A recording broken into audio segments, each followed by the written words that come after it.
নমস্কার, আমি সলিল বাগচি। আপনারা দেখছেন আমার ভিডিও।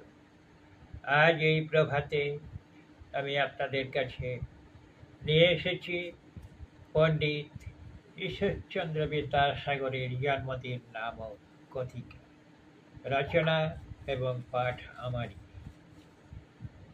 আজ 26শে সেপ্টেম্বর, বাংলা সাহিত্যের আন্দোলনের, বাংলার নবজাগরণের সেই যে পথিকৃৎ, নাম তার ঈশ্বরচন্দ্র বিদ্যাসাগর।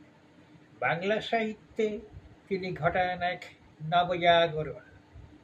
1820 সালে তার জন্ম হয়েছিল বর্তমানে পশ্চিম মেদিনীপুর জেলার বীরসিংহ গ্রামে ঠাকুরদাস বন্দ্যোপাধ্যায়ের দরিদ্র পরিবারে। মা ছিলেন ভগবতী দেবী, স্ত্রী ছিলেন দীনময়ী দেবী। বিদ্যাসাগরের জীবনকাল ছিল 69 বৎসর। তিনি ছিলেন শিক্ষাবিদ, সমাজ সংস্কারক, গদ্যকার, সাহিত্যিক এবং অনুবাদক। সংস্কৃত ভাষায় অগাধ পাণ্ডিত্যের জন্য 1839 খ্রিস্টাব্দে সংস্কৃত কলেজ থেকে তিনি বিদ্যাসাগর উপাধি লাভ করেন। তিনি বাংলা লিপি সংস্কার করে সহজ পাঠ্য করে তোলেন। বাংলা গদ্যের তিনি সার্থক রূপকার। রবীন্দ্রনাথ তাকে বাংলা গদ্যের শিল্পী বলে অভিহিত করেছেন। তার শিশু পাঠ্য রচনা বর্ণ পরিচয়।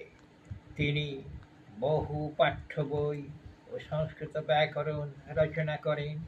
তিনি অনুবাদক, প্রকাশক এবং অধ্যক্ষ। তিনি ছিলেন মানবহিতৈষী। তিনি স্ত্রী শিক্ষার প্রচলন করেন। তিনি বিধবা বিবাহ চালু করেন। দানের ক্ষেত্র তিনি ছিলেন অপরিসীম। তাই তাকে দয়ার সাগর বলা হয়। তিনি সংস্কৃত, ইংরেজি এবং হিন্দি ভাষা থেকে অনেক বই বাংলায় অনুবাদ করেন।